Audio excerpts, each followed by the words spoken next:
오늘은 2025년 첫 주일 예배를 드리게 되는데요.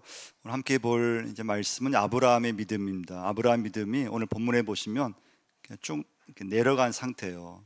여러분과 제 믿음도 언젠가는 이렇게 막 뜨거웠다가 믿음이 항상 뜨겁기는 쉽지 않거든요. 믿음을 유지한다고 하는 게 쉬운 게 아니에요. 그래서 믿음은 가만히 있으면은 내 믿음은 퇴보하게 되어 있어요. 아브라함도 하나님 처음 믿을 때는 막 뜨거웠고, 그리고 금방 약속의 말씀이 이루어질 줄 알았어요. 금방 자녀가 생길 줄 알았어요. 근데 자녀가 생기지를 않는 거예요. 그러니까 이제 믿음 생활이 어느 날 이렇게 이 자리에 앉아 있어도 멍할 때가 있어요. 아무 기대도 없고 그냥 예배를 드리긴 드리고 신앙생활을 하긴 하는데 뭔가 하나님에 대해서 아무 기대도 없고, 기도를 해도 별로 이렇게 하나님께서 막 나에게 역사하실 것 같지도 않고, 예수를 안 믿는 건 아닌데 믿기는 믿는데 그 믿음이 막 뜨거운 것도 아니고, 그리고 뭔가 예배 드릴 때 막 사모하는 것도 아니고, 아브라함이 지금 그런 상태예요. 그 이유는 약속의 말씀이 좀 금방 한 5년 지나고 10년이 지나면은 자녀를 주실 줄 알았는데 10년이 지나도 자녀를 주시지 않아요. 점점 아브라함은 하나님의 약속을 잊어버리고 있었어요. 첫 번째 메시지예요.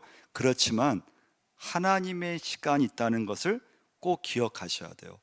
여러분과 살면서 다 나의 시간이 있잖아요. 올 한 해 내가 계획한 시간이 있어요. 내 가정의 시간이 있어요. 내 자녀의 어떤 계획이 있고 시간이 있잖아요. 근데 내 시간만 있는 게 아니에요. 하나님의 시간, 하나님의 계획이 있다는 것을 꼭 기억하셔야 돼요. 그걸 믿는 게 믿음이에요. 근데 하나님의 시간은 아브라함이 25년이 지났을 때 자녀가 생기는 거예요. 근데 이걸 우리가 어떻게 알 수 있겠어요? 그래서 아브라함은 그 기다리다가 한 3번의 큰 좀 실패를 해요. 첫 번째 실패는 가나안 땅에 흉년이 들었어요. 흉년 들었을 때 가나안 땅을 좀 버티고 있었어야 돼요. 근데 식량을 구하러 애굽으로 갔다가 큰 낭패를 이제 아브라함이 경험하게 돼요. 두 번째, 아브라함은 10년까지 기다렸는데 더 기다리지를 못했어요. 어떻게 합니까? 자기 부인의 여종인 하갈을 통해서 이스마엘을 낳게 돼요. 근데 그 이스마엘은 하나님이 약속한 자녀가 아니었어요. 큰 실패를 한 거예요. 세 번째, 아브라함은 조카 롯과 함께 잘 지내다가 점점 아브라함 조카 롯도 재산이 많아지면서 한 그 공간에 같이 살 수가 없었어요. 그래서 조카 롯과 헤어졌어야 돼요. 이 3번의 큰 어떤 실패, 또 실수, 그리고 이스마엘을 낳고 나서 13년이 지나는 동안에 아브라함의 믿음은 곤두박질이었어요. 그냥 하나님에 대한 약속을 잊어버리고 믿음이 없는 사람처럼 살고 있었어요. 그때 하나님이 아브라함을 찾아오신 거예요. 그 1절 말씀 보시면 아브라함 나이가 몇 살에 나옵니까? 99세 때. 그래서 이스마엘을 낳고 나서 13년이 지나고 아브라함이 하나님을 처음 믿고 나서 24년이 지났을 때, 그때 하나님이 아브라함을 찾아오셔서 다시 말씀을 주시는 게 오늘 본문의 말씀이에요. 자, 1절과 2절을 다시 한번 읽어보겠습니다. 아브라함이 99세 때 여호와께서 아브라함에게 나타나서 그에게 이르시되 나는 전능한 하나님이라. 너는 내 앞에서 행하여 완전하라. 내가 내 언약을 나와 너 사이에 두어 너를 크게 번성하게 하리라 하시니. 자, 하나님께서 아브라함에게 주신 말씀이 뭡니까? 나는 전능한 하나님이라. 할렐루야. 나는 전능한 하나님이라. 그럼 왜 이 말씀을 주셨을까요? 지금 아브라함은 전능한 하나님을 믿지 못하고 있었기 때문에 그래요. 나는 전능한 하나님이라.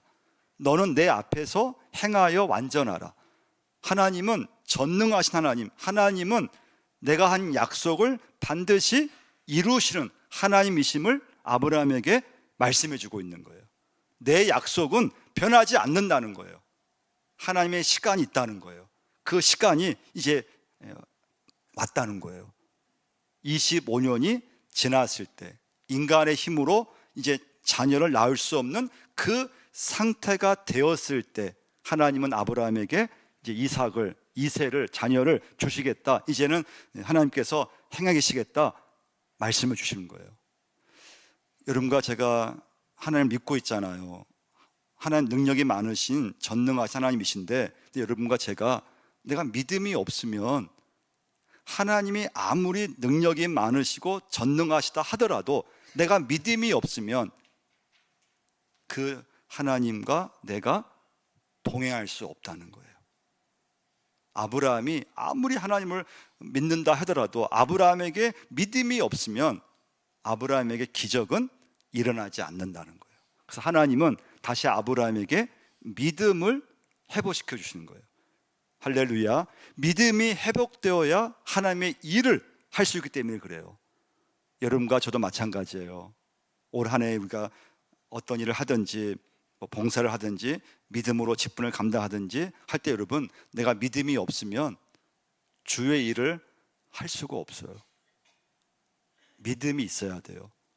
믿음이 있어야 봉사할 수 있고, 믿음이 있어야 예배 드릴 수 있고, 여러분과 저의 믿음이 오늘 이 시간에 회복될 수 있기를 바랍니다. 믿음이 없으면 내가 믿는 하나님이 아무리 능력이 많고 전능자이신 하나님이라 하더라도 내가 믿음이 없으면 내 안에서 역사가 일어나지 않는다는 거예요. 그래서 하나님은 아브라함에게 믿음을 회복시켜 주시는 거예요. 그래서 너는 내 앞에서 뭐라고 했습니까? 행하여 완전하라고 했잖아요. 이 말씀은 믿음을 회복하라는 말씀이에요. 이제 잠에서 깨어나라, 나를 믿어라.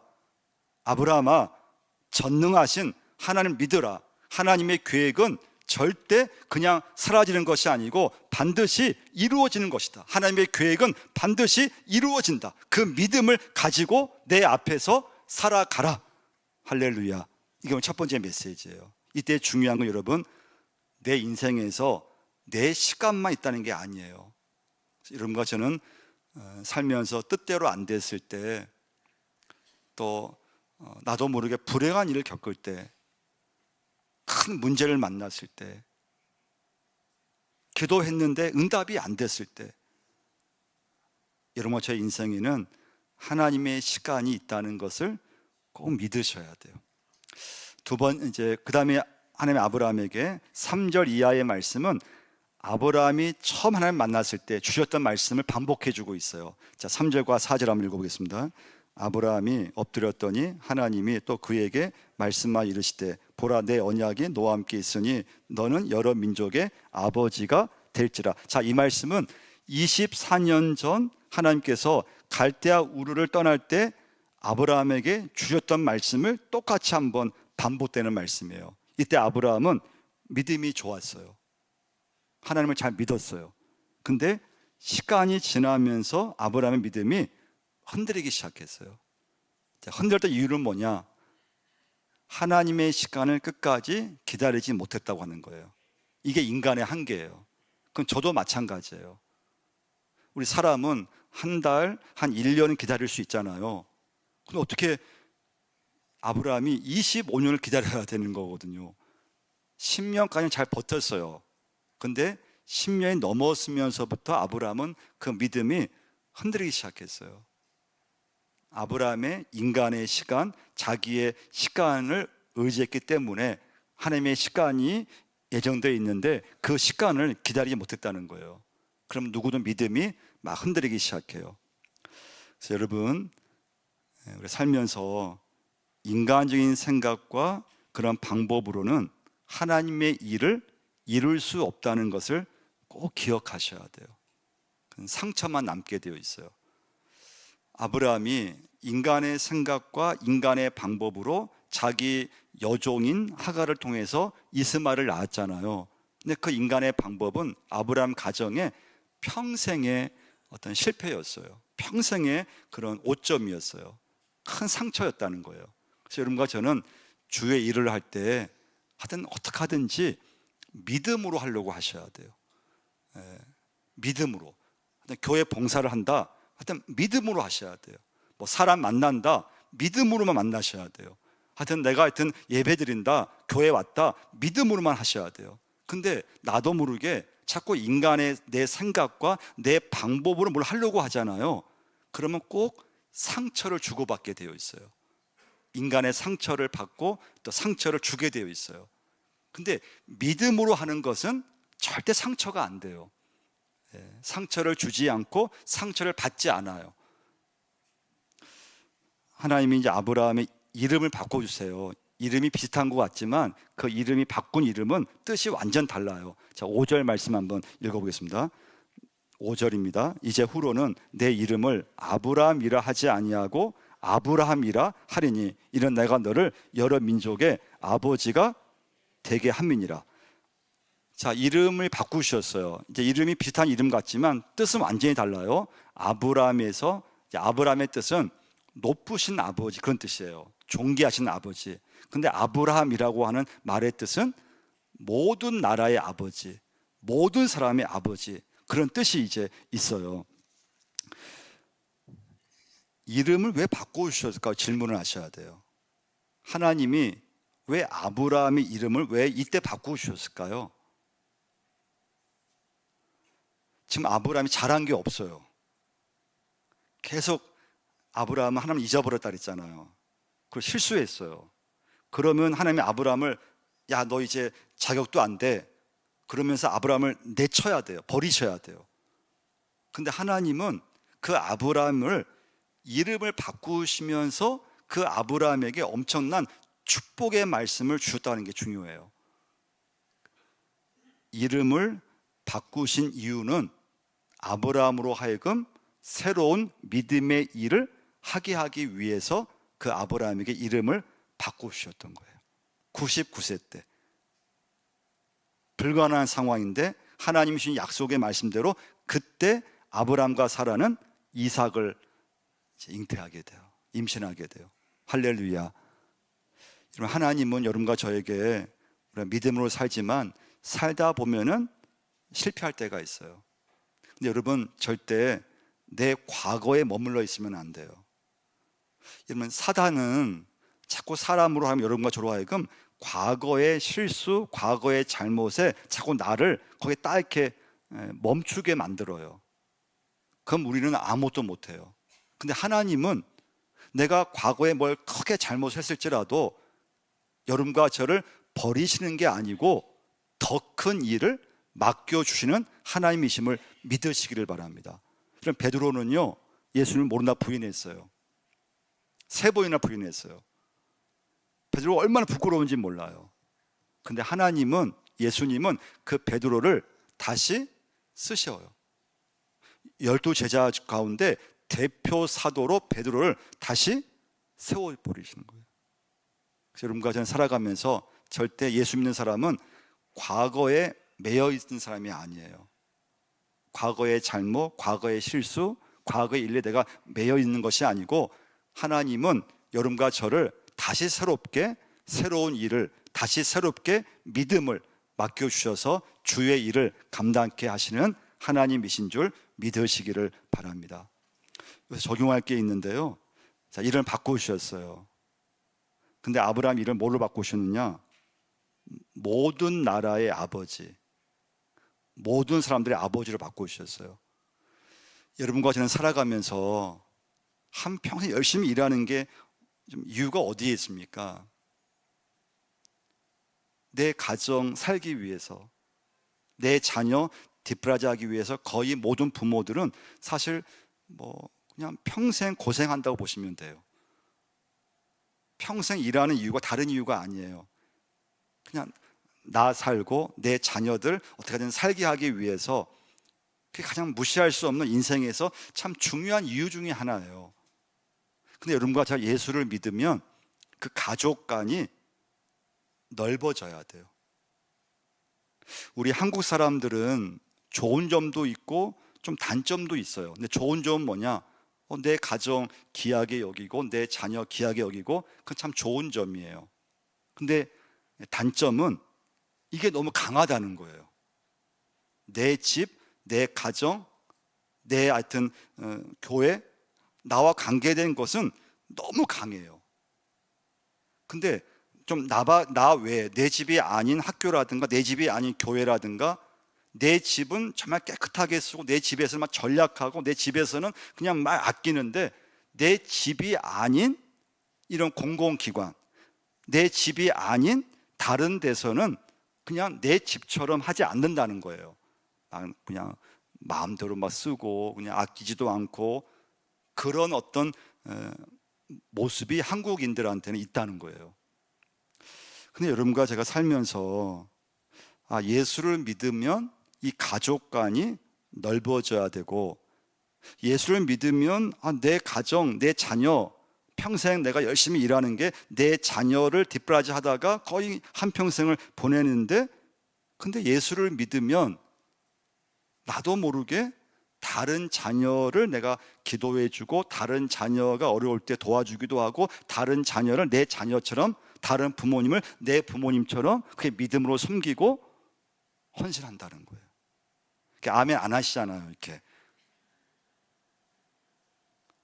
내 가족이 내 자녀가 너무 소중하고 내 자식밖에 보이지 않는데, 근데 예수를 믿으면 내 가정, 내 자녀를 넘어설 수 있는 믿음의 사람이 꼭 되실 수 있으셔야 돼요. 두 번째 메시지예요. 아브라함이 다시 하나님을 믿게 됐어요. 다시 믿음이 회복되게 됐어요. 여기서 우리가 알게 되는 것은, 믿음은 시간이 지난다고 해서 믿음은 절대 좋아지는 게 아니라는 거예요. 우리 생각에 아브라함이 75세 때 하나님을 믿었다고 그랬잖아요. 그러면 세월이 지나면 아브라함이 지금쯤 되면은 믿음이 좋아져야 돼요. 근데 여러분, 믿음은 내가 교회를 오래 다녔다고 해서 그 세월만큼 믿음은 좋아지는 게 아니라는 거예요. 사람이 살아가면서 나이가 든다고 해서 그러면 성숙해지는가요? 나이가 들면 성숙해져야 되잖아요. 나이가 들면 나이가 한평생 80, 90을 살면은 마음도 넓어져야 되고 생각도 깊어져야 되고, 그러나 여러분, 우리가 보면은 나이가 든다고 해서 그냥 저절로 사람이 어른이 되고 마음이 막 넓어지고 다른 사람을 잘 막 헤아려 주고 그런 게 아니라는 거예요. 좀 나이가 든다고 해서 저절로 어른이 되고 막 사람이 철이 들고 그런 건 아니라는 거예요. 그럼 믿음은, 두 번째 메시지에 중요한 건, 믿음은 내가 만들어지는 것이 아니라는 거예요. 하나님께서 여러분과 저에게 이 시간에 믿음을 주셔야 돼요. 좋은 믿음을 주셔야 돼요. 하나님이 나로 하여금 인생에서 믿음으로 살게끔, 말씀밖에 없게끔, 내 인생에서 내가 말씀밖에 없어, 이제는 신앙밖에 없어, 그렇게 믿음으로 살게끔 하나님께서 여러분과 저를 이끌어 가시는 거예요. 그게 믿음이에요. 그럼 여러분, 그런 믿음은 언제 생길까요? 은혜를 받을 때 생겨요. 은혜예요, 은혜. 말씀을 들을 때 은혜를 받으면 나도 모르게 결단이 생기고 깨달음이 생기고, 그렇지, 내가 하나님께 붙어 있어야지, 내가 살면서 내 마음대로 살면 안 되지, 하나님의 내가 은혜를 받아야지, 말씀대로 살아야지, 할렐루야, 그런 마음이 자꾸 생기는 거예요. 그러니까 이런 믿음은, 좋은 믿음은 내가 잘 믿어야지, 내가 잘 믿어서 내가 좋은 믿음을 가져야지, 그렇게 믿음이 생기는 게 아니에요. 내가 살아가면서 하나님을 내가 만난 체험이 있는 만큼, 말씀을 내가 은혜를 받은 만큼, 그만큼 믿음이 자라는 거예요. 교회를 오래 다녔다고 해서 믿음이 그만큼 생기는 게 아니에요. 또 내가 어떤 직분이 있다고 해서 그 직분이 있어서 믿음이 그만큼 생기는 것도 아니에요. 오히려 교회 처음 나오신 분이 더 믿음이 좋을 수도 있고요, 오히려 집사님이 더 믿음이 좋을 수도 있어요. 이 영적인 세계는 내가 얼마큼 하나님을 체험했느냐, 내가 얼마큼 예수님을, 내가 십자가의 은혜를 받았느냐, 내가 예수를 믿으면서 내가 얼마큼 살아가면서 하나님을 내가 만났느냐, 그 영적인 체험에 의해서 그 믿음이, 하나님께서 주시는 믿음에 따라서 믿음이 좋아질 수도 있고 또 믿음이 약해질 수도 있어요. 근데 여러분, 믿음은 절대 은혜를 받아야지만 믿음이 이제 성장이 되는 걸 꼭 기억하셔야 돼요. 자, 아브라함이 하나님을 믿었어요. 근데 믿음이 막 오락가락 하는 거예요. 믿음이 왔다 갔다 하는 거예요.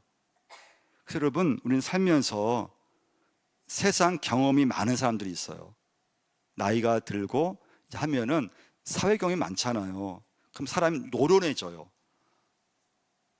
나이가 들고 어른이 되고 사회 경험이 많으면 사람이 노련해지는 게 있어요.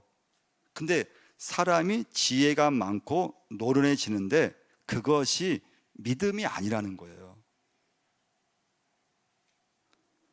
믿음은 절대 은혜로만 받을 수 있는 것이 믿음이에요. 믿음은 하나님이 나에게 그 믿음을 주셔야 된다는 거예요.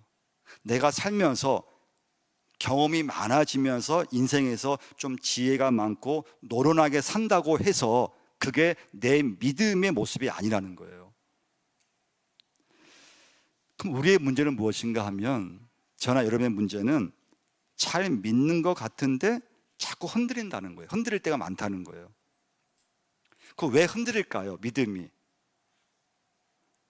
근데 은혜 받고 하나님 믿고 교회 봉사하고 그러면 믿음의 확신을 가지고 믿음이 막 계속 믿음이 성장해야 되잖아요. 근데 왜 여러분과 저의 믿음, 또 아브라함의 믿음은 왜 시간이 지나면서 믿음이 흔들릴까요?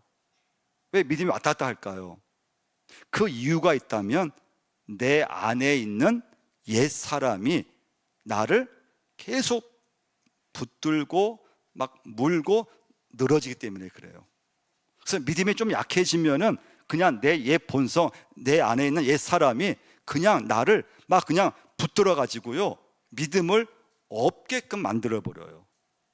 그러니까 아브라함도 하나님 믿었지만은 그 믿음이 왔다 갔다 한 게 뭔가 하면 아브라함 속에 있는 옛 사람이 딱 남아 있어서 아브라함으로 하여금 자꾸 인간의 생각, 자기 식대로 믿게 만들고 자기의 방법대로 살게 만들고, 그 결과 이스마엘을 낳게 되고 또 흉년이 들었을 때 또 가나안 땅을 떠나게 되고 애굽으로 또 피신했다가 또 어려움을 당하게 되고 조카 롯과 또 싸움이 또 이렇게 다툼이 일어날 때 또 헤어지게 되고, 그러면서 하나님에 대한 약속을 완전히 잊어버렸다는 거예요. 그래서 여러분 좀 마찬가지예요. 믿으려고 하는데 근데 내 안에 있는 이 옛 사람이 나를 막 물고 늘어지는 거예요.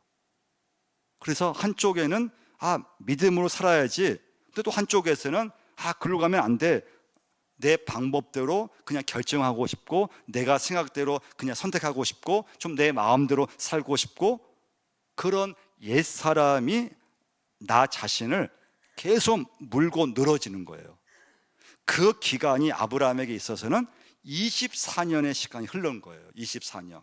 근데 아브라함이 이 과정을 딱 겪고 나서 25년째 믿을 때에는 아브라함이 그 이후부터는 흔들리지 않았다는 거예요. 할렐루야. 그 증표가 뭐냐? 그게 할례였어요. 자, 10절과 11절 한번 읽어보겠습니다. 너희 중 남자는 다 할례를 받으라. 이것이 나와 너희와 너희 후손 사이에 지킬 내 언약이니라. 너희는 포피를 베어라. 이것이 나와 너희 사이에 언약의 표징이라. 세 번째 메시지예요. 그래서 아브라함은 하나님 말씀대로 살기로 결정했어요. 결단을 한 거예요. 그 결단의 표시로 하나님께서 할례를 행하라고 했고 할례를 행하게 됐어요. 그래서 여러분, 믿음에는 중요한 게요, 결단을 하셔야 돼요. 오늘 이 시간에 여러분 결단을 하셔야 돼요. 말씀 들을 때 그 말씀이 은혜가 되면은 마음속으로 결단을 하셔야 돼요. 하나님, 제가 그 오늘 받은 말씀대로 제가 한번 적용해 보겠습니다. 오늘 제가 깨달은 말씀대로 한번 제가 살아보겠습니다. 한번 제가 실천해 보겠습니다. 그 결단이 믿음을 이제 만들어가요. 그래서 여러분, 믿음을 갖게 되면 복잡하지 않게 돼요. 여러분이 어떤 일을 결정할 때, 지금 살아가실 때 지금 내 머리가 좀 복잡하다, 그러면 믿음을 좀 점검하셔야 돼요. 내가 지금 살아가는 게 지금 내가 좀 이렇게 큰 고민하지 않고 좀 단순하다, 그러면 말씀대로 사는 사람의 특징이 뭐냐? 단순해요. 하나님 믿기 때문에 말씀대로 순종하려고 하기 때문에 그게 뭘 이렇게 계산하지 않아요. 근데 복잡하다는 것은 뭔가 하면요, 지금 내 이 계산이 많다는 거예요. 여러분과 제가 살아가면서 말씀의 순종은 단순해야지만 순종할 수 있어요. 근데 머리가 복잡해지고 그리고 계산이 막 많아지기 시작하면은 절대 순종할 수가 없어요. 그래서 예수 믿는 사람은 말씀의 은혜를 받으면 사람이 나도 모르게 이렇게 단순해져요. 그래서 말씀의 순종을 하게 되는 거예요. 자, 아브라함이 오늘 뭘 하는가 하면 마지막 메시지예요. 3절을 한번 보시면 한번 읽어보겠습니다. 아브라함이 엎드렸더니 하나님이 또 그에게 말씀하여 이르시되, 아브라함이 엎드렸다 그랬어요. 17절도 한번 보시면요, 아브라함이 엎드려. 성경 말씀에서 아브라함 말씀 보면요, 단을 쌓았다는 말씀이 여러 번 나와요. 아브라함이 가는 곳마다 단을 쌓았다, 이 말씀이 여러 번 나오는데요, 아브라함이 엎드렸다는 말씀은 오늘 본문이 처음으로 나오는 말씀이에요. 질문을 해야 돼요. 왜 아브라함이 하나님 앞에 엎드렸을까요? 왜 엎드렸을까요? 그 이유는 아브라함이 돌아보니까 하나님 앞에 자기가 살아온 모습이 너무 믿음이 없이 살아온 걸 깨달게 된 거예요. 하나님 앞에 살아왔는 게, 하나님, 저 하나님 믿지 못했습니다. 하나님 자녀 약속 주셨는데 처음에 잘 믿었는데 시간이 지나면서 제가 하나님의 약속을 믿지 못했습니다. 자신의 불신앙을 깨달으면서 하나님 앞에 엎드렸다는 거예요. 여러분과 저도 하나님 앞에 엎드려야 될 존재인 줄 믿습니다. 오늘 엎드리셔야 돼요. 그 예배의 원뜻이 뭔가 하면요, 엎드리다의 뜻이 있어요. 예배가 엎드리는 거예요. 하나님 앞에 나와서 엎드리는 게 예배예요. 돌아보면은 하나님, 참 저에게도 믿음이 없었습니다. 하나님, 믿는다고 살았지만은, 잘 믿었다고 했지만 돌아보면은 또 저의 생각이 앞섰고 제가 결정 다 했고 어려울 때 하나님만 그냥 그때 제가 모셔왔고 기도했었지, 하나님, 하나님 중심은 제가 중심이었습니다. 하나님 앞에 엎드리셔야 돼요. 올해는 여러분 하나님 앞에 많이 엎드릴 수 있기를 바랍니다. 믿음이 있어야지만 엎드릴 수 있고요, 은혜를 받는 사람이 엎드릴 수 있고요, 하나님을 의지하는 사람만이 하나님 앞에 온전히 엎드릴 수 있어요. 아브라함이 하나님 앞에 엎드렸던 것은 전능하신 하나님을 믿지 못했기 때문에 그래요. 자기 믿음의 부족을 깨달으면서 하나님 말씀 앞에 엎드린 걸 보게 돼요. 그 여러분과 저는 하나님을 깊이 알아갈수록, 또 하나님을 깊이 만날수록 하나님 앞에 엎드리게 되어 있다는 거예요. 오늘 말씀의 결론이에요. 여러분, 2025년에는 여러분과 제가 하나님 앞에 많이 엎드리셔야 돼요. 일이 안 될 때도 하나님 앞에 엎드리셔야 돼요. 일이 잘 될 때에도 하나님 앞에 엎드리셔야 돼요. 어려움이 있다면 하나님 앞에 엎드리셔야 돼요. 가정에 자녀의 문제가 있다 하나님 앞에 엎드리셔야 돼요. 여러분, 올 한 해는 하나님 앞에 많이 엎드릴 수 있기를 축원을 드립니다.